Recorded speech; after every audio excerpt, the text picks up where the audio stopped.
오늘 저희가 함께 묵상할 말씀은 마가복음 11장 12절부터 25절까지의 말씀입니다.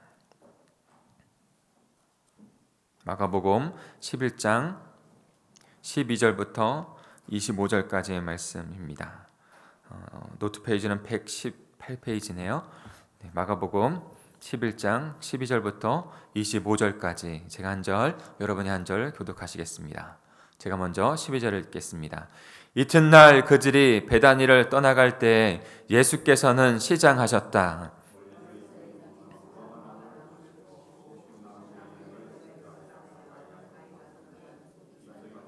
아무것도 없었다. 무화과의 때가 아니었기 때문이다. 예수께서 그 나무에게 이제부터 영원히 내게서 열매를 따먹을 사람이 없을 것이다 하고 말씀하셨다. 제자들이 예수께서 말씀하시는 것을 들었다. 그리고 그들은 예루살렘에 들어갔다. 예수께서 성전에 들어가셔서 성전뜰 안에서 팔고 사고 하는 사람들을 내쫓으시면서 돈을 바꾸어 주는 사람들의 상과 비둘기 파는 사람들의 의인을 불러부시고 성전을 가로질러 물건을 나르는 것을 금하셨다.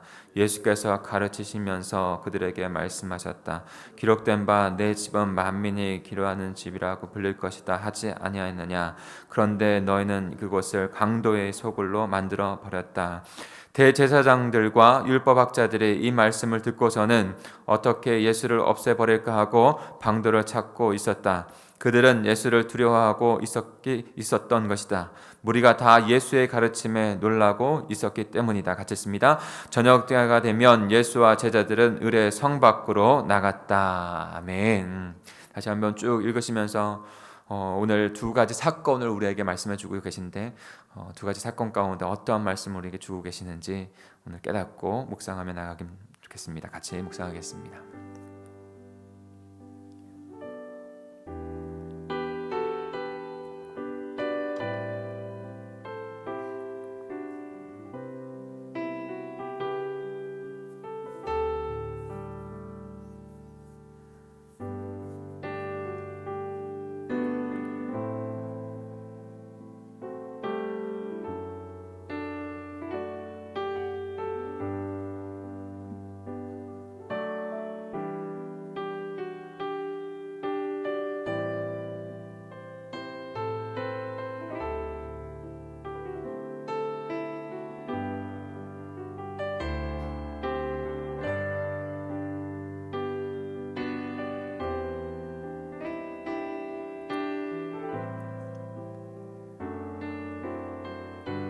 일차적으로 말씀을 찾는 것이 중요하다고 생각합니다. 그러니까 자신에게 다가오는 말씀, 그 말씀 그대로 워딩 그대로 밑줄을 치시면 좋겠어요. 이것이 일차적인 우리가 발견해야 될 말씀입니다.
같이 비전신앙 같이 볼까요? 비전신앙 성경의 보전이라고 되어 있습니다. 성경은 영원합니다 라는 거예요. 영원하신 하나님께서 영원 속에서 영원한 생명을 주시기 위해서 영원한 말씀을 우리에게 주신 것입니다. 우리 같이 요한복음 10장 35절 그 앞부분만 읽어볼까요? 시작. 성경은 패하지 못하나니. 그렇기 때문에 영원하신 성경의 말씀을 통해서 영원한 생명을 얻은 우리들이 그 말씀에 빗대어서 살아가야 합니다. 지난번에도 한번 주일에 말씀드렸던 것처럼 그 성경의 말씀을 그것을 가지고 우리의 삶과 우리의 세상, 살아가는 세상을 빗대어서 볼 수 있어야 하고 해석할 수 있어야 돼요. 그래서 수많은 헷갈리는 많은 것들이 있죠. 그런데 그것을 해석할 때 그것을 성경으로 바라봐야 한다는 것이죠. 세상의 인간의 생각과 이성이 아니라 성경으로. 그래야 영원한 생명을 살아가고 영원한 나라를 이루어가는 백성이 됩니다. 세상은 너무나도 교묘하게 우리를 흔들고 있습니다. 사단은 너무나도 교묘하게 흔들고 있습니다. 하나님의 나라를 이뤄가지 못하게 하도록 그냥 하나님의 자리에 인간인 내가 교묘하게 이렇게 올라서는 것, 그것이 마치 자유인 양 이렇게 말할 때가 참 많아요. 그런데 결국에는 그것은 망하는 길인데 그것을 바로 맞춰서 우리의 삶을 바로 맞춰서 가기 위해서는 말씀밖에 없는 것이죠. 오늘도 귀한 하나님의 말씀이 주님의 주시는 이 말씀, 이 두 가지 사건을 통해서 우리에게 주시는 말씀이 어떠한 것인지 그 중요한 부분, 그리고 어떻게 걸어가야 되는지 그 구체적인 모습들을 찾고 구하며 나가는 이 시간이 되기를 소망합니다. 마가복음을 묵상하면서 저에게 마치 구호와 같이 생긴 것이 있어요. 그 줄기가 저희들에게 참 중요하다고 생각합니다. 저희의 사역과 삶과 사역 안에서도 목적은 하나님의 나라고 방법은 그리스도의 복음이라는 것입니다. 근데 그 복음이 복음되기 위해서 믿음이 우리에게 있어야 한다는 것을, 그 믿음을 주신다는 것, 그 믿음으로 나와야 한다는 것을 끊임없이 우리에게 말씀해 주고 계시죠. 그런데 그 믿음이 무딤되어지게 하기 위해서 성령 하나님께서 우리에게 그 십자가 부활의 복음을 적용하시고 깨닫게 하셔서 구원받은 자, 생명을 얻은 자 되게 하신다는 것입니다. 그런데 또 한 가지 한 단계 더 나아가고 싶습니다. 그러니까 하나님의 나라를 이뤄가는 것은요, 시작과 끝이 있어요. 불교가 말하는 것처럼 윤회가 아니에요. 처음이 있고 시작이 있고 끝이 있어요. 그 끝을 향하여 한 단계 한 단계 걸어가시는 거예요. 하나님께서 그렇게 이뤄가 계십니다. 근데 우리가 그 이뤄가는 것 가운데 분명하게 주님께서 우리에게 주시는 현재의 그 모습, 그 말씀들을 깨달아야 한다는 것이죠. 한 단계 더 넘어가야 할 것은, 또 하나에 넘어가야 할 것은 바로 믿음으로 구원받아서 구원받는 것, 내가 생명을 얻는 것, 거기에서 멈춰지지 않는다는 것입니다. 분명히 우리는 그렇게 부르심을 받은 이유, 그렇게 믿음을 얻게 되어 영원한 생명을 얻게 된 이유, 분명히 하나님께서 우리에게 갖고 계시다는 거예요. 다른 말로 하면 분명한 꿈과 비전을 갖고 계시다는 거예요. 다른 말로 하면 부르심과 사명이 있다는 거예요. 그 사명 가운데로 나아가서 그 사명을 이루는 백성들에 대하여 비로소 복되고 행복하고 축복된 백성들이 된다라고 말씀하고 있는 것입니다. 오늘 두 가지 사건을 말씀할 때 이 마가복음을 묵상하면서 여러 가지 사건들이 나오지 않습니까?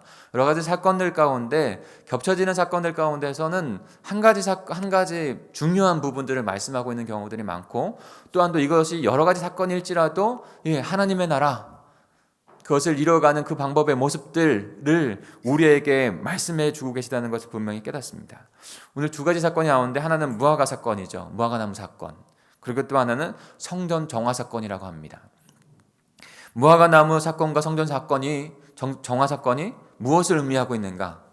한 가지만 좀 기억하시면 좋겠어요. 이것을 이해하면 더 잘 이해가 됩니다. 여러분 묵상하실 때 무화과나무가 그리고 성전이 무엇을 상징한다고 생각을 해보셨나요? 이 어떠한 것에서의 상징이 참 성경에는 많이 들어가져 있습니다. 근데 무엇을 상징하느냐를 깨닫는 것이 중요한 이해의 키입니다. 무화과나무는 무엇을 상징했고 그 다음에 성전은 무엇을 상징했는가? 그냥 때도 아닌데 예수님께서 무화과나무 가셔서 열매를 찾으시고 열매가 없으니까 저주하였다. 근데 말라 비틀어졌다. 여러분 이해하기가 쉽지 않아요. 근데 무화과나무는 그리고 성전은 단 한 가지 먼저 예수님께서 우리에게 말씀을 주시려고 하는 그 포인트는 바로 무화과 나무는 성전은 이스라엘 백성을 의미했다는 것이에요. 이스라엘 백성. 여러분, 이스라엘 백성 하나님께서 택하셔서 부르셔서 하나님의 신백성 되게 하셨습니다. 근데 그들에게 분명하게 뜻이 있었다는 것이죠. 결론적으로 말하겠지만 그 이스라엘은 지나고 하나님의 그 타임테이블 안에서 지나서 지금 그 하나님 나라를 이루어갈 마지막 주자로 바로 영적인 이스라엘, 교회인 저와 여러분을 부르시고 세우신 줄 믿습니다. 그 가운데 우리는 이 말씀을 대해야 하는 것이죠. 구체적으로 어떤 뜻을 우리에게 주시고 계신가? 이스라엘 백성들을 이렇게 먼저 말씀으로 주시면서 무화과 나무를 통해서 주시는 그 메시지, 그 다음에 성전을 주시는 메시지, 그 결론은 어떻게 보면 같을 수 있습니다. 우리 12절, 13절은 먼저 무화과 사건을 한번 볼까요? 12절, 13절입니다. 시작. 이튿날 그들이 베다니를 떠나갈 때 예수께서는 시장하셨다. 멀리서 잎이 무성한 무화과 나무를 보시고 혹시 그 나무에 열매가 있을까 하여 가까이 가서 보셨는데 잎사귀 밖에는 아무것도 없었다. 무화과의 때가 아니었기 때문이다. 아멘. 예수님이 이제 입성하시고 나서 그 다음에 베다니를 떠나갈 때 시장하셨습니다. 그래서 멀리서 봤는데 무화과 나무가 있는 거예요. 잎이 아주 무거진 우성한 아름다운 무화과 나무가 였겠죠. 잎이 무성했으니까. 그래서 가까이 가셨습니다. 가까이 가셔서 시장하셨기 때문에 무화과에는 무화과 나무가 있으니까, 열매가 있으니까 그 열매를 따려고 찾았어요. 근데 아무리 찾아도 열매는 없는 것입니다. 그런데 예수님도 아셨어요. 제자들도 알았을 겁니다. 무화과 나무 열매에 맺혀질 때가 아닌 거예요. 이 과실을 언제 얻게 되죠? 그 당시에는 당연히 다시사철의 다시사철에는 때에 맞춰서 열매를 얻었겠죠. 그러니까 그 열매의 때가 아닌 것을 예수님도 알았고 제자들도 알았어요. 근데 예수님께서 그 무화과 나무에 가셔서 열매를 찾았다는 것이죠. 그 열매를 찾은 가운데 열매가 없었다는 거예요. 사랑하는 성도 여러분, 열매를 무엇을 지금 이것이 사건을 통해서 어떻게 보면 상식적이 아닌 사건을 통해서 예수님께서 우리에게 분명하고 명확하게 가르쳐줄 그 뜻이 무엇입니까? 열매가 없는 무화과 나무는요, 하나님의 부르심의 사명을 부르심의 사명을 받았지만 겉모습만 무성한 이스라엘 백성들을 의미합니다. 하나님께서 언약을 주셔서 선민으로 택하셔서 하나님의 나라, 하나님의 백성, 하나님의 복음, 하나님의 그 뜻을 전하는 자, 축복의 통로로 세우셨는데 그 역할을 감당하지 않고 자기들만 위하고 있는 그들, 겉만 화려한 좋은 옷만 입은 바리새인들, 좋은 옷만 입은 대제사장들, 그 모습들을 빗대어서 말씀하는 거예요. 더 구체적으로는 그 열매는 바로 하나님께서 하나님을 창조주 구원자로 인정하고 주님 앞에 나오는 그 영혼들입니다. 하나님은 그 영혼들을 회복하기를 원하시고 그 영혼들을 통해서 하나님 나라를, 하나님의 백성들을 이루어가기를 원하십니다. 이것이 하나님의 뜻이에요. 하나님의 나라를 이루어가는 하나님의 뜻이에요. 그래서 조상 아브라함부터 시작된 그 사명을 그 이스라엘 백성들에게 준 것이죠. 하나님의 그 거룩한 은혜의 빛을 받아서 그것을 다시 반사하는 이스라엘 백성이 되게 하신 것이죠. 그런데 그들은 자신들만 선민이라고 하고 이방인 백성들은 다른 영혼들은 전혀 하나님 앞으로 인도하는 것에는 관심이 없고 오직 자신들만 구원받는다고 공공연하게 이방인들은 천시하고 무시하고 어떠한 열매도 이루지 못하고 있는 그 모습들을 보면서 하나님이신 예수 그리스도께서 그 모습을 보면서 그 무화과 나무를 통해서 책망하시고 있는 것입니다. 그 무화과 나무를 통해서 다시 너희들이 어떻게 서야 되는지를 가르쳐 주신 것입니다. 그 무성한 잎사귀만 있는 무화과 나무를 보시면서 예수님께서 다음과 같이 말씀하시죠. 그 메시지의 말씀이 때로는 하나님의 책망의 경고의 메시지가 우리에게 있어야 됩니다. 그냥 좋은 말만, 좋은 것만 갖기를 원해서 그 말씀들만 전하거나 그 말씀들만 해서는 안 돼요. 때로는 제 마음 가운데 고민이 많이 되는 게 있습니다. 어떤 거냐면 분명히 제가 더 많이 또 개발해야 될 영역이라고 생각해요. 그런데도 많이 고민이 돼요. 어떤 거냐면 더 격려하고 더 축복의 메시지를 전하고 더 위하는 말들과 행함들이 저 안에 더 있었으면 좋겠죠. 더 있었으면 좋겠어요. 저도 있었으면 좋겠어요. 그런데 때로는 저는 설교자이거든요. 말씀 안에 있는 것 안에 병어만 가서는 잘 말씀을 전하지 않습니다. 분명히 거기에 나와 있는 포인트가 있고 그것을 직설적인 거 아니라 돌려서 더 축복의 메시지를 전할 수 있겠죠. 그리고 삶도 그렇게 더 할 수도 있을지도 모르겠어요. 그런데 분명하게 먼저 것은 말씀 그대로예요. 그 말씀 그대로, 때로는 그 말씀 그대로 하나님께서 책망하시고 축복의 메시지가 아닌 것에서 전달되어져야 할 때 그대로 전달되어지는 것이 저는 더 중요하다고 생각해요. 그러면서 때로는 우리 공동체가 변화되어져 가는 것 가운데 더 많이 하나님 앞에서 그냥 그 주어지는 그 겉의 모습이 아니라 더 진지하게 본질적인 모습에서 찾아가야 한다고 하는 그 메시지를 드릴 때 제가 잘하고 있는가? 그것에 대해서 어떤 성도님들이 그것을 바라보고 더 나아오기를 같이 한 마음 돼서 한 공동체, 한 뜻, 한 복음을 하나님 나라를 이뤄가면 좋겠다고 생각이 되어지는데 그것이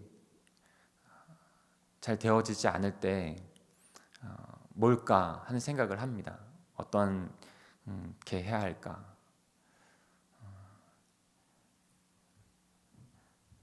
달콤하고 좋은 말을, 그리고 어떠한 일에 있어서 나의 시급한 일 때문에 그것에 대해서 시원케 하는 그 부분들이 참 많이 사람들을 이끌어 갑니다.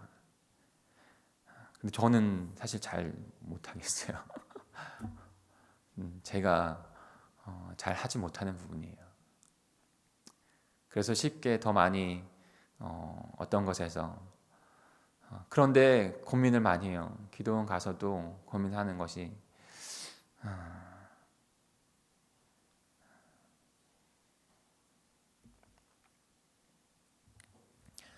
정말 하나님 바라보게 하는 게 중요하다 생각하는데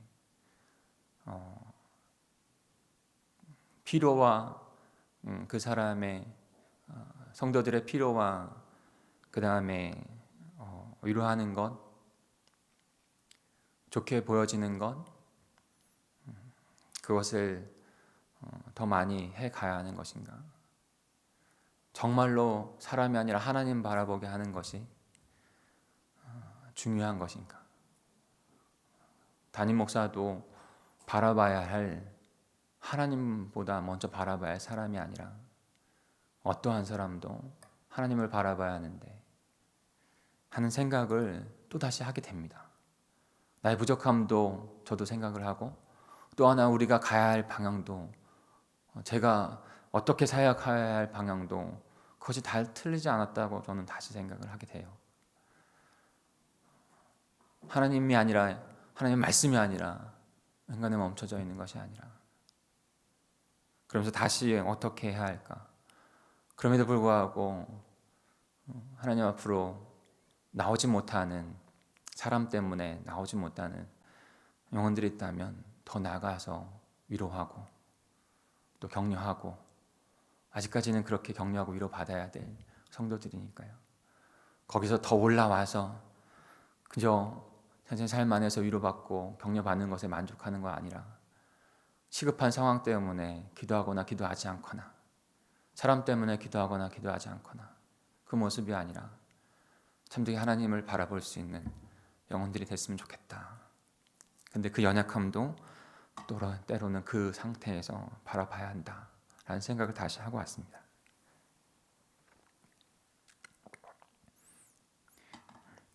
말씀을 좀 돌아가세요. 주님께서 마가복음을 통해서 우리에게 쭉 계속 주시는 얘기는 물론 위로가 있죠.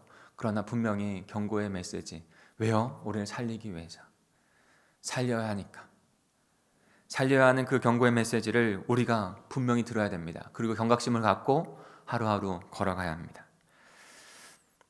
그런 무화과 나무 이스라엘 백성들, 말은 입은 풍성하지만 정작 영혼을 구원하고 하나님의 나라를 이루어가는 것에 등한시하고 있었던 그들을 그렇게 빗대어서 말씀하신 거예요.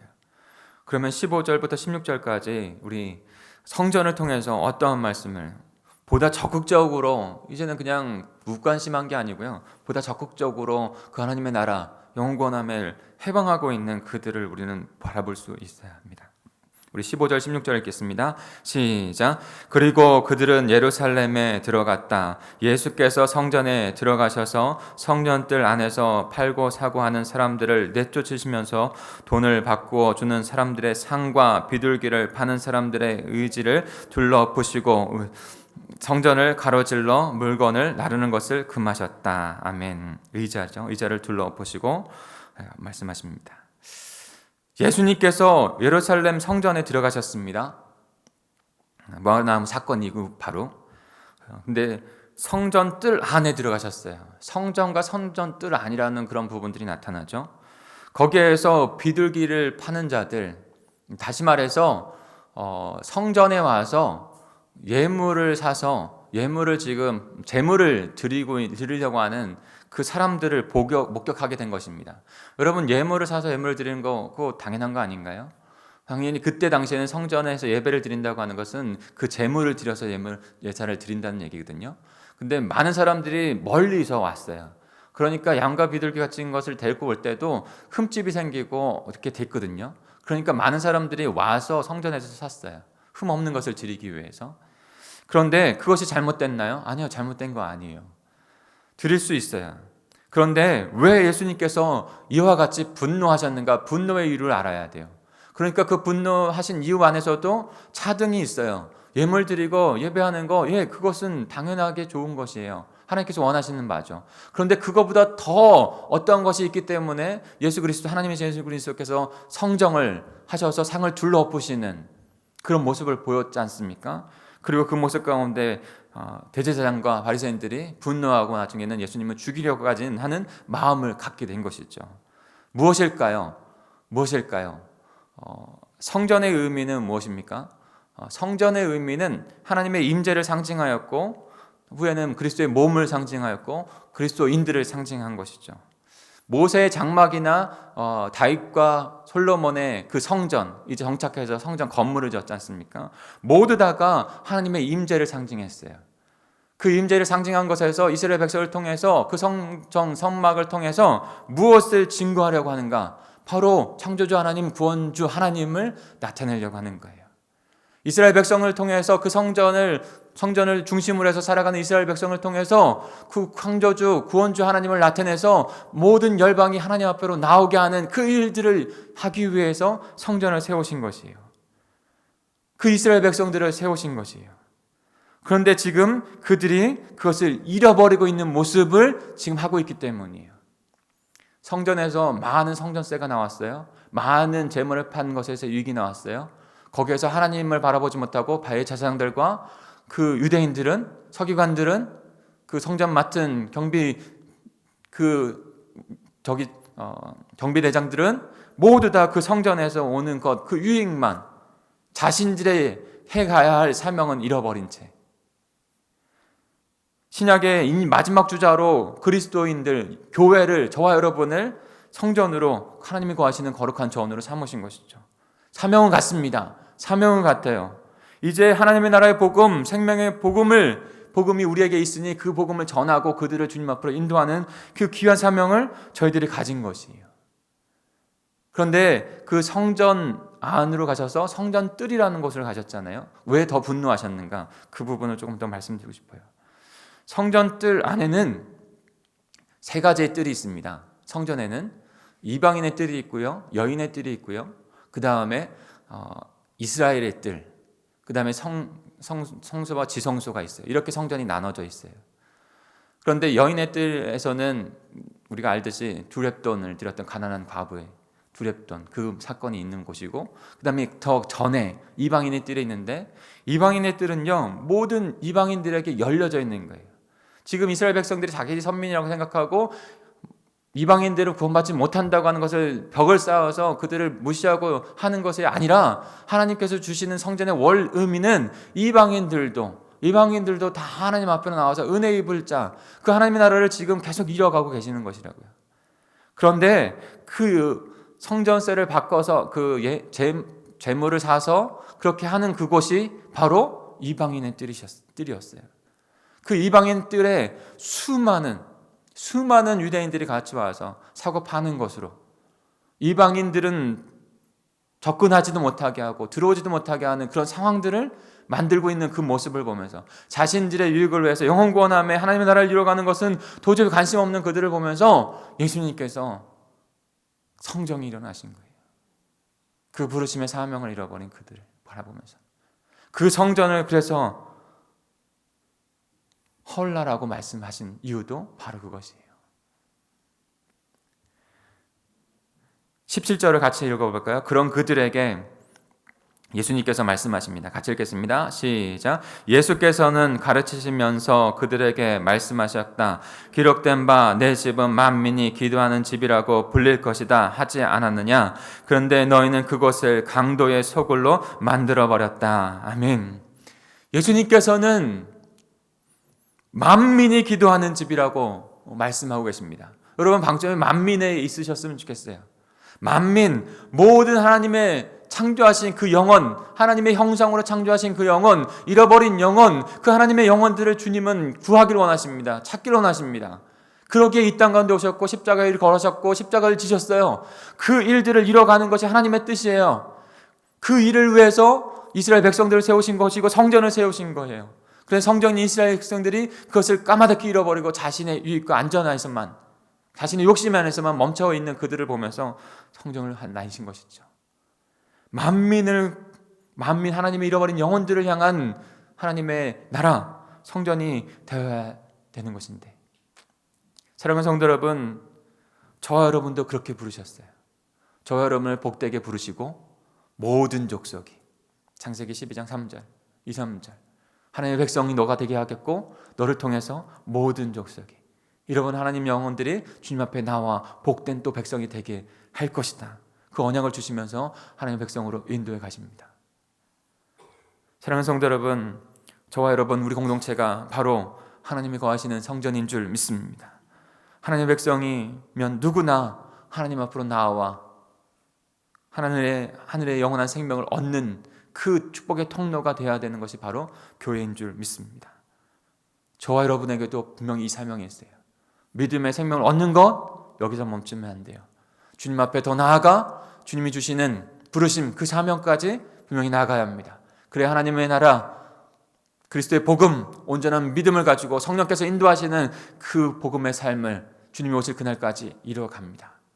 그 사명을 오늘도 붙잡으시고 주님의 뜻을 이루어가는 것 가운데 복되게, 행복하게, 축복되게 살아가시는 저와 여러분이 되기를, 우리 공동체가 되기를 간절히 소망합니다.